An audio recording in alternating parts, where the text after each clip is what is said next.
आणि हा कारखाना तुम्हाला सगळ्यांना माहितीसाठी सांगतो, हा रशियन कंपनीला विकलाय.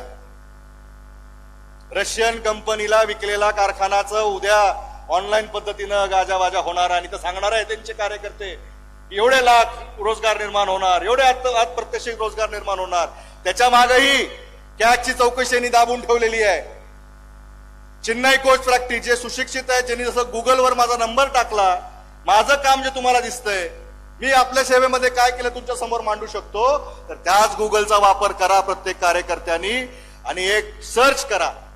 लातूर मराठवाडा कोच फॅक्टरीमध्ये न्यूज आयटम मध्ये जा, त्याच्यामध्ये साधं उदाहरण तुम्हाला सापडेल की चेन्नई कोच फॅक्टरी आहे जे आज वंदे भारतचं जे आपण वंदे भारत ट्रेन म्हणतो त्यांचे कोचेस ते बनवतात.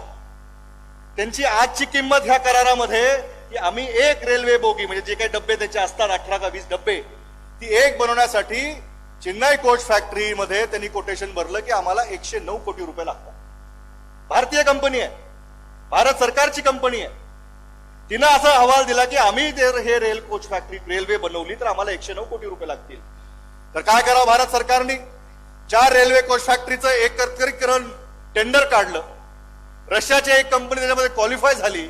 त्या कंपनीनं अहवालात असं दिलंय की आम्ही जर हे रेल्वे कोच बनवू तुमच्या फॅक्टरीमध्ये, कारण हे फॅक्टरी भाड्यावर घेणार आहेत, त्याच फॅक्टरीमध्ये आम्ही जेव्हा बनवू तर आम्हाला 140 कोटीला लागेल.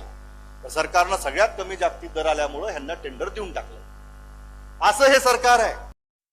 या कारखाना होत असताना जे रेल्वेचे अधिकारी आहेत यांनी चांगला कार्यक्रम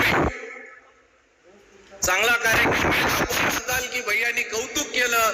ज्या गोष्टीचं कौतुक करायला पाहिजे त्या गोष्टीचं निश्चितपणे कौतुक केलं. पण जे लोक या कारखान्यावर वाकड्या नजरेने बघत असेल त्याचा हिशोब करण्यासाठी लांब नाहीये, थोड्या दिवसातही त्याची पूर्ण माहिती आपण देऊ. हा कारखाना कोणत्या रशियन कंपनीचा नाहीये. हा कारखाना साहेब कुणाचा आहे? किसका है साहेब? हे कारखाना हे रेल्वे कंपनी, भारत सरकारच्या रेल्वेचा कारखाना आहे. हा रशियन कंपनीचा कारखाना नाहीये, आर्मिनियलचा पण कारखाना नाहीये. ह्याचे मालक भारतीय रेल्वे आहेत हे मी तुम्हाला या ठिकाणी आवर्जून सांगतो. आणि बाकीचं जे काही सांगायचंय त्याला मला आता लांब नाहीये, उद्यापासून आपलं चालूच होत आहे. 14-15 होत आहे आणि तेही माझ्यासारख्या माणसाकडनं हिशोब. मला असं वाटतं की आता बॅटिंग, आता आमची बॅटिंग आहे.